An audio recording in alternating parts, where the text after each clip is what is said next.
Paz e graça a todos. Que bom estarmos juntos nesta manhã para adorarmos ao Senhor.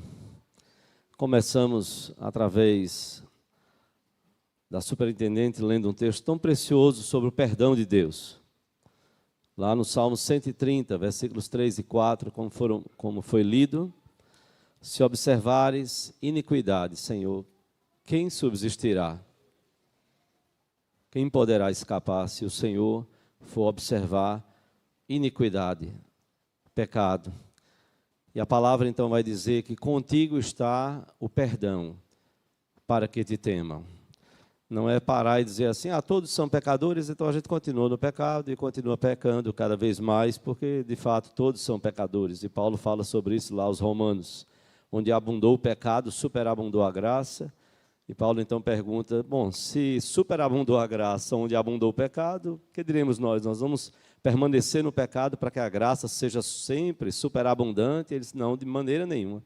Como nós vamos viver no pecado se nós morremos para ele? E nós somos então desafiados a buscar esse perdão de Deus, né, que foi cantado no hino Divino Perdão. Eu não lembro da gente ter cantado há anos e anos, por esses anos.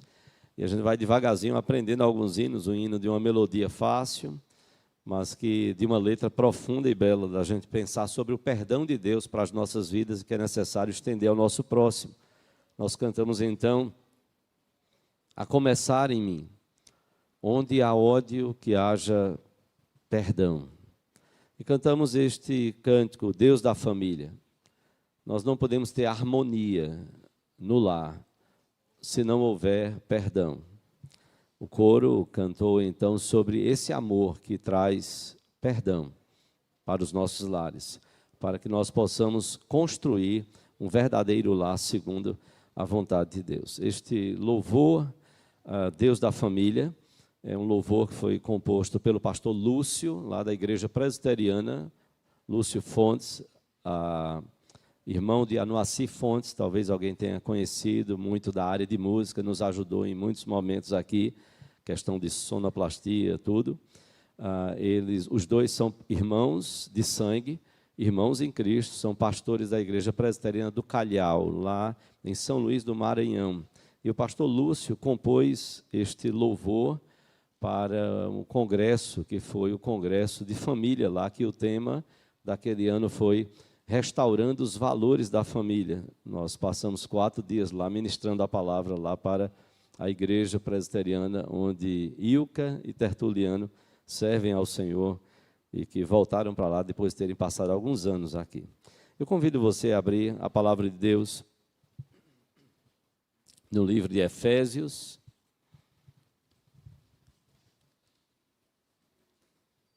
Epístola de Paulo aos Efésios, capítulo 4.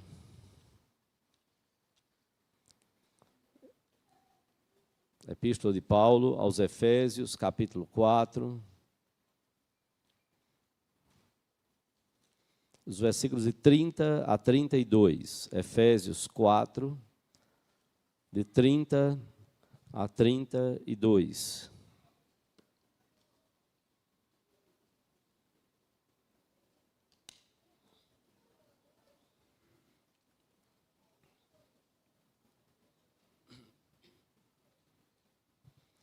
Efésios 4, de 30 a 32. Vamos colocar de pé, se você puder ficar de pé. Logo depois nós vamos orar por nossas vidas e vamos orar pelos nossos pequeninos. Efésios 4, de 30 a 32, nos diz o apóstolo Paulo: e não entristeçais o Espírito de Deus, no qual fostes selados para o dia da redenção. Longe de vós toda amargura e cólera e ira e gritaria e blasfêmias e bem assim toda malícia. Antes, sede uns para com os outros benignos, compassivos, perdoando-vos uns aos outros, como também Deus em Cristo vos perdoou. Vamos ler juntos este versículo 32. Antes, sede uns para com os outros benignos, compassivos, perdoando-vos uns aos outros, como também Deus em Cristo vos perdoou. Vamos orar ao Senhor. Eu convido os nossos pequeninos à frente.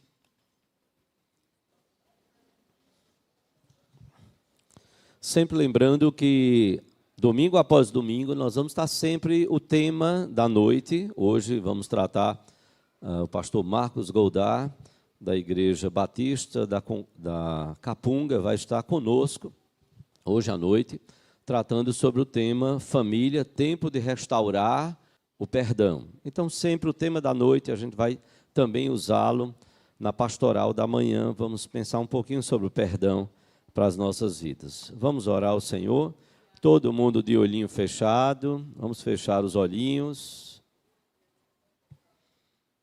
Vamos lá, todo mundo de olhinho fechado, vamos fechar os olhinhos para a gente falar com Deus.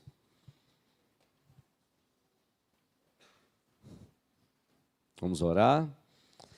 Senhor Deus e Pai, nós te louvamos por esta manhã e pela bênção do teu perdão. Nós aqui estamos, ó Deus, porque tu és Deus perdoador, misericordioso. Não fosse assim, Senhor, a tua ira justa contra o pecado, santa contra o pecado, teria nos consumido. O Senhor nos perdoou e tem nos perdoado, e há de nos perdoar. Dá, ó Deus, que o nosso coração seja grato a Ti, eternamente grato. Dá, Senhor, que o nosso desejo seja de errar cada vez menos possamos estar errando, para que num piscar e abrir os nossos olhos, por Tua graça e misericórdia, Senhor, possamos um dia nos encontrar na Tua presença. O Teu perdão nos alcançou, o sangue do Senhor Jesus nos cobriu, e Ele nos purifica de todo pecado. Abençoa os nossos pequeninos, a nós adultos, nos ajuda como adolescentes, jovens, casais, idosos. Abençoa a Tua igreja, de forma, Senhor, que possamos viver o perdão e estender o perdão que recebemos de Ti, Pai, para o nosso próximo. Perdoa-nos, nós clamamos, perdoa-nos quando não agimos assim, e que o Teu Espírito possa incomodar o nosso coração. Nós Te oramos no nome de Jesus, aquele que nos perdoou e morreu para o perdão dos nossos pecados, para nos reconciliar contigo. Oramos assim em nome dEle, para a glória dEle, hoje e sempre. Amém, Senhor. Amém. Podeis assentar-vos.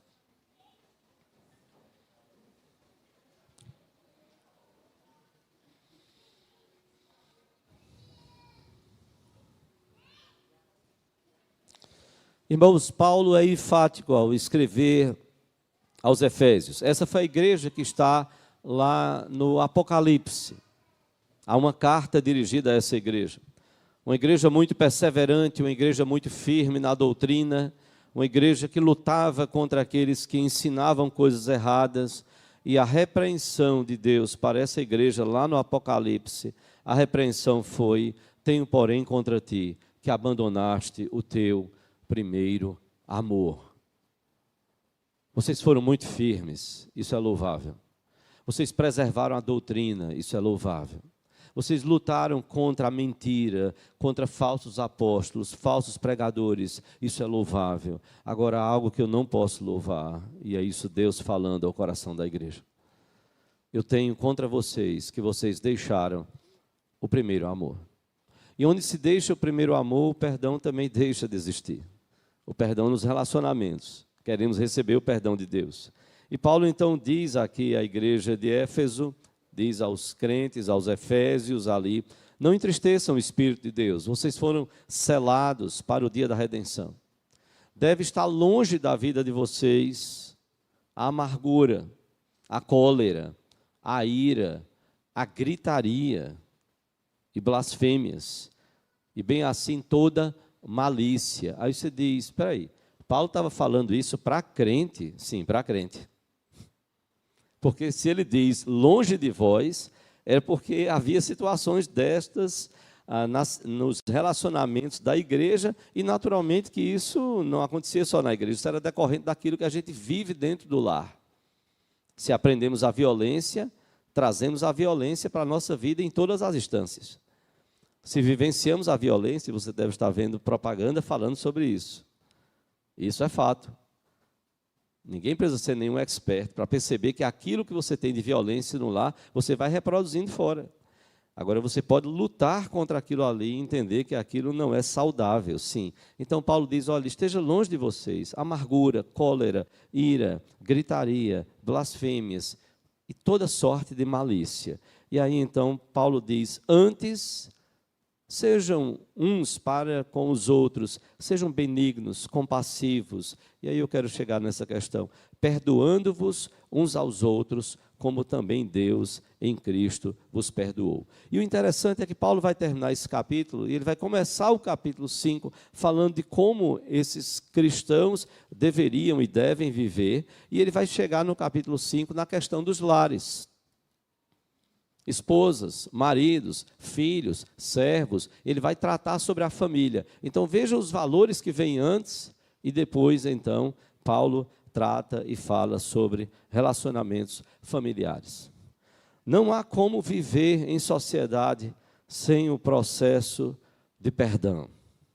Para antropólogos, o perdão tem a ver com senso de moralidade. Para psicólogos, há a questão da consciência. Você já viu quando alguém diz assim, está com a consciência pesada, né? Precisa aliviar essa consciência e tal. Para teólogos, há o senso de dever moral e há a marca divina impressa nas nossas mentes e nos nossos corações. A chamada pelos teólogos, a imago Dei, a imagem de Deus nos nossos corações. E um pedido de perdão à luz da Bíblia, lógico que não dá para esgotar numa pastoral tudo sobre perdão, mas um pedido de perdão, ele precisa ter pelo menos 2 objetivos. É fato que quando nós pedimos perdão, nós queremos receber perdão. E como muitas vezes é difícil pedir perdão. 3 frasezinhas básicas eu aprendi quando ainda era solteiro. Só entrei para fazer esse seminário para casais, intitulado Lar Cristão, por Jaime Kemp, até onde eu sei ainda é vivo, está bem idoso, mas rodou esse Brasil e fora também, no mundo, falando para famílias e para casais. Ele tinha um curso intitulado Lar Cristão. Eu só pude fazer porque eu era seminarista. Ele permitiu que os seminaristas, dos vários seminários aqui do Recife, pudessem fazer o curso. E lógico que a gente entendia, ele estava investindo e entendendo que possivelmente grande parte dos seminaristas, a menos que tenha recebido o chamado de Deus para o celibato, estaria então um dia casando, constituindo seu lar e precisaria ter esses fundamentos bíblicos. Então, lar cristão. Ele dizia, olha, tem 3 frasezinhas que a gente precisa aprender para os nossos relacionamentos. A primeira é, eu errei, sinto muito, eu errei. A segunda é, me perdoe.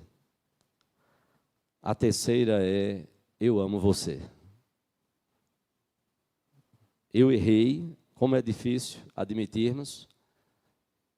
Me perdoe. Se admitir o erro é difícil. Não, ok, eu já admiti. Pronto, eu errei. Pronto, ok. Resolvido. Não é não, resolvido não. Não está resolvido. Até aqui você só admitiu que errou. Me perdoe. Eu preciso que você me perdoe. Me perdoe. E terceiro, eu quero reafirmar, eu amo você. Eu amo você. Então, nós queremos, quando pedimos perdão, nós queremos receber o perdão. Mas nós devemos desejar algo mais do que receber o perdão. E olhe como Paulo diz aqui, antes seriam uns para com os outros benignos, compassivos, perdoando-vos uns aos outros, como também Deus em Cristo vos perdoou.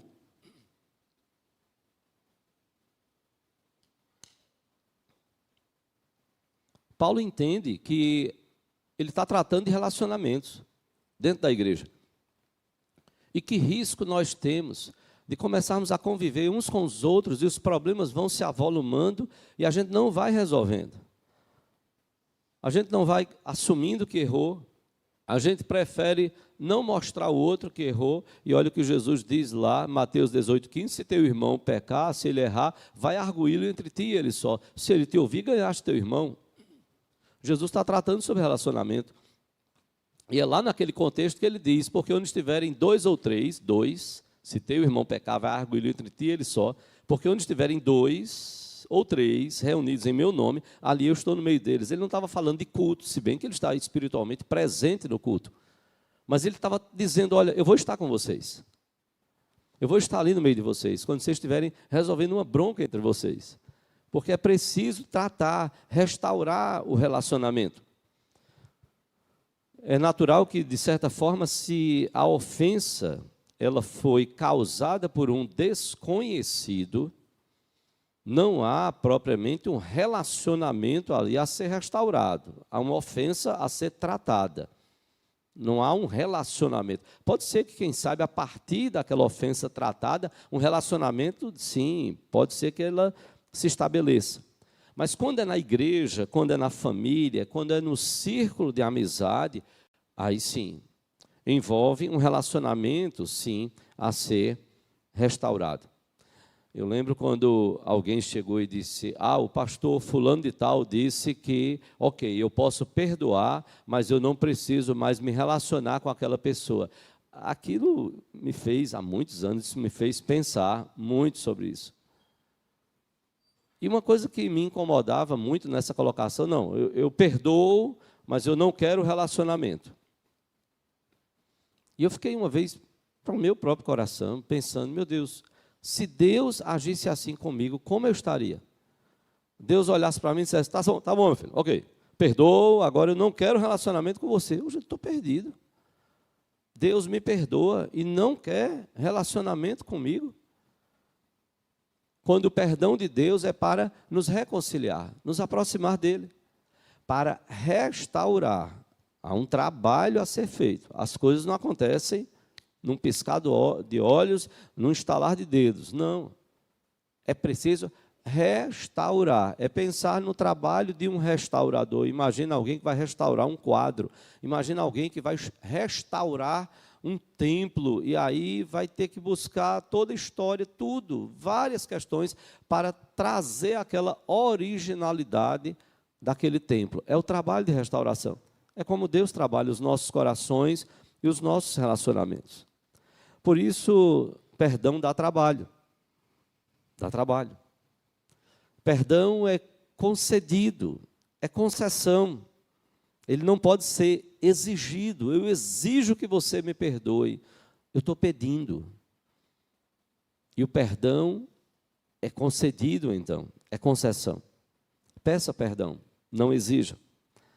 Ele não pode ser exigido, porque seria contrário ao sentido de perdoar e à natureza do perdão. Perdão é, na essência, optar por abrir mão do castigo para o outro. Perdão é, na sua essência, trazer de volta ao convívio a pessoa que cometeu o erro. É desconsiderar a ofensa, ela existe. A ofensa existe, a ofensa aconteceu, mas é dizer, a ofensa não vai ser superior ao nosso relacionamento.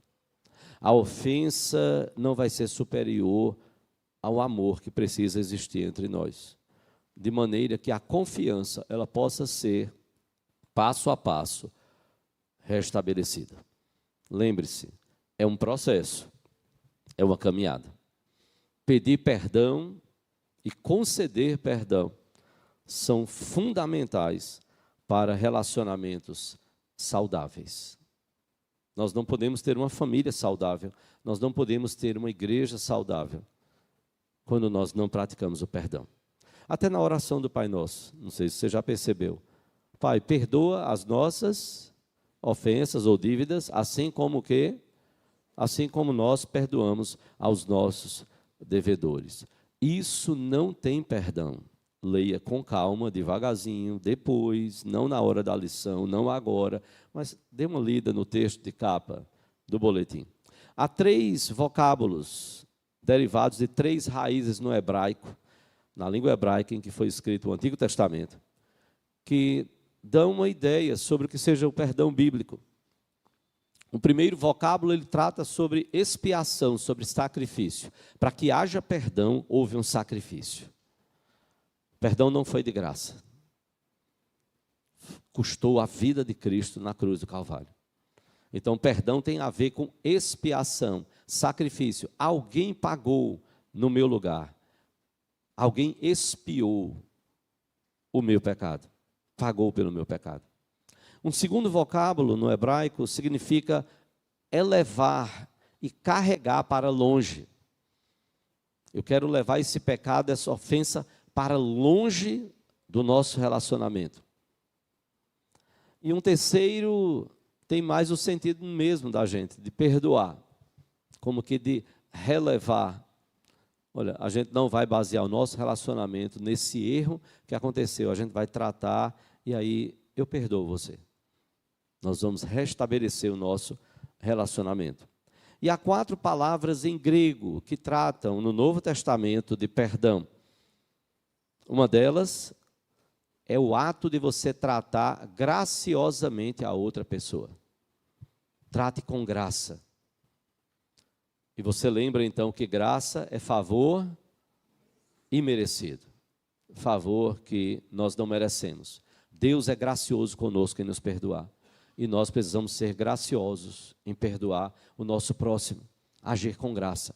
Perdão não é merecimento. Ah, você não merece. Não vou perdoar você. Então, Deus também não vai nos perdoar, porque nós não merecemos.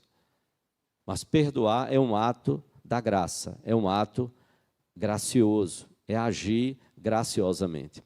É também mandar embora. É soltar, há um segundo termo no grego, no Novo Testamento, que trata sobre isso. Perdoar é soltar. Olha, você estava preso a essa dívida, a essa ofensa que você me fez, eu passo na cara o tempo todo, eu falo, eu cobro. Não, eu estou livrando você disso. Você está livre. Pode prosseguir o seu caminho. Você está livre. É mandar embora, é soltar. Há uma outra palavra que então é usada para libertar, essa ideia também de soltar. E há um outro termo no grego, no Novo Testamento, que é usado para deixar passar, liberar passagem. Então, perdão tem a ver com cobrir, e a gente tem isso quando a gente pensa no sangue de Cristo. E o sangue de Jesus, o sangue do Senhor Jesus Cristo, ele nos purifica de todo o pecado, diz João, lá em 1 João 1,7. O sangue de Cristo, ele nos cobre, de forma a nos purificar de todo o pecado. Se confessarmos os nossos pecados, diz João 1,9, se confessarmos os nossos pecados, ele é fiel e justo.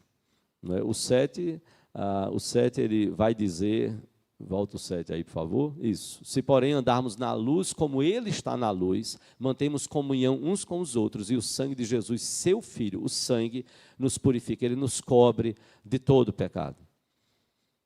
Deus enxerga o sangue de Jesus sobre nós, o sacrifício dele em nos perdoar. E o versículo 9, então, ele vai dizer, se confessarmos nossos pecados, ele é fiel e justo, para nos perdoar os pecados e nos purificar de toda injustiça.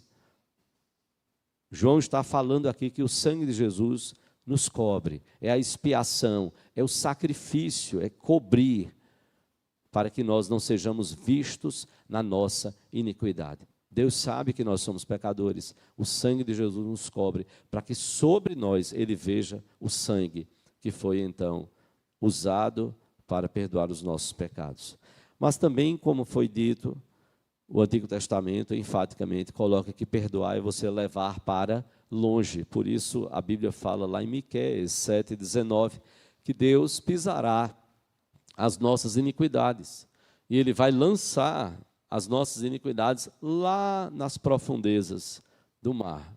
Miqueias 7,19 fala justamente isso. Tornará a ter compaixão de nós.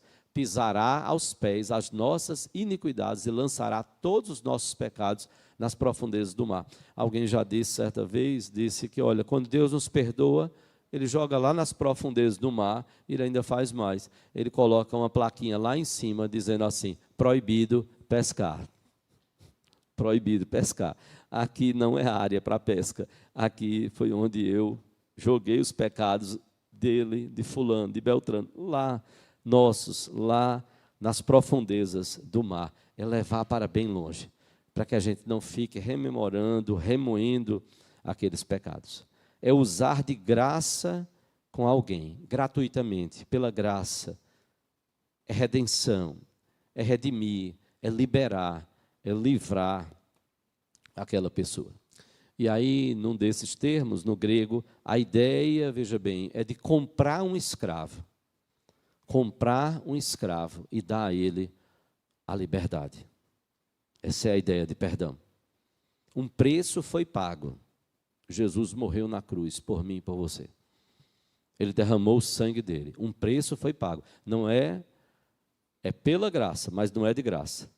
Não é sem custo, não. Custou a vida do Filho de Deus para que eu e você, nós tenhamos perdão. A concessão, quando Deus nos concede perdão, é para que não haja mais barreiras entre Ele e nós, entre nós e Ele, por conta do nosso pecado.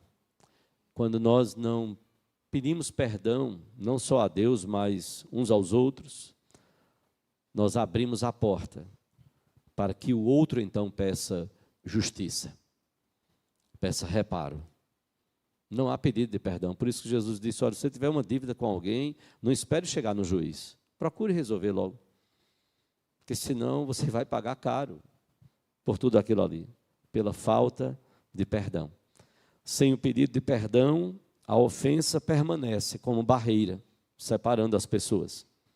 Sem o pedido de perdão, o relacionamento fica profundamente afetado. Sem o pedido de perdão, não pode haver alívio na consciência.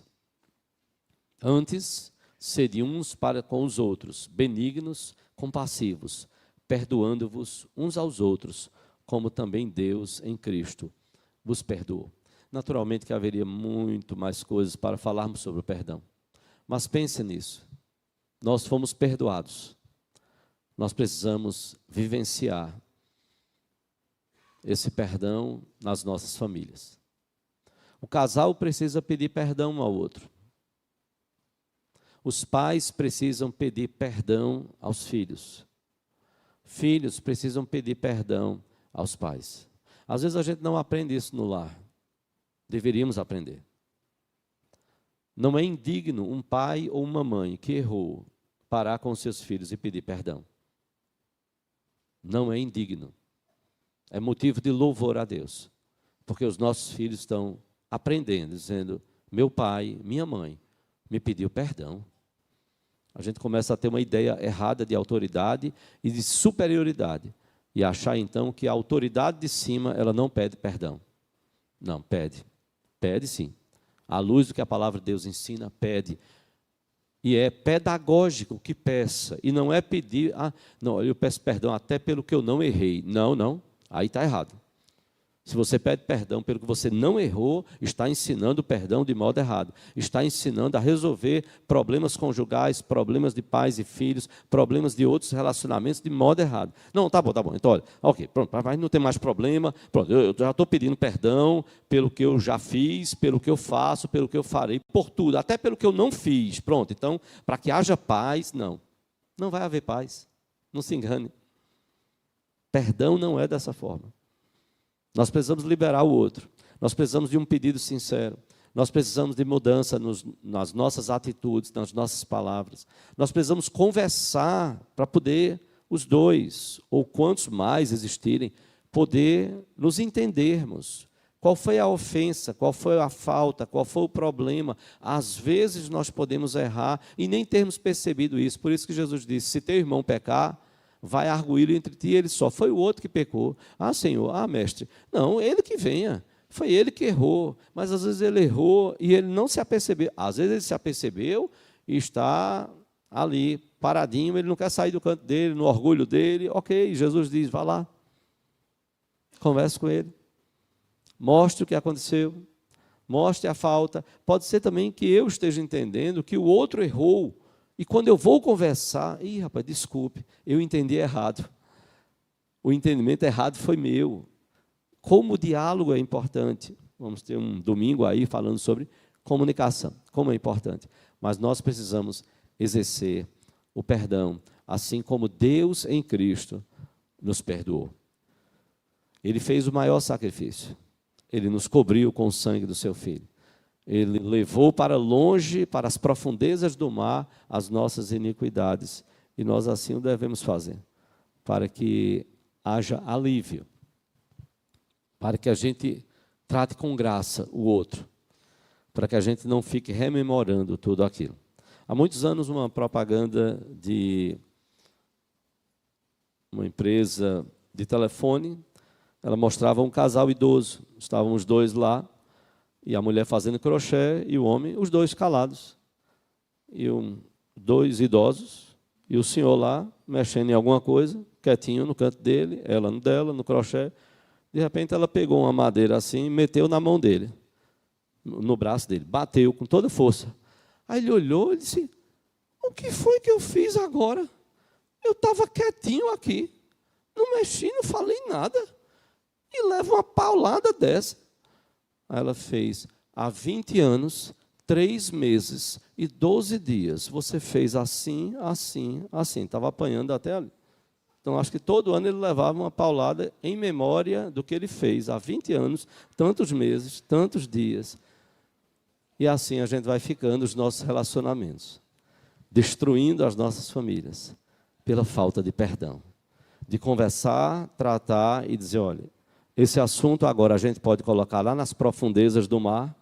Então, Senhor, nós vamos orar. Senhor, nos perdoe. Senhor, me perdoe. Senhor, perdoe a mim, a ela, a quem for. E, Senhor, a gente quer enterrar esse assunto, que a gente quer saúde nos nossos relacionamentos. Que o Senhor Deus, pois, nos abençoe.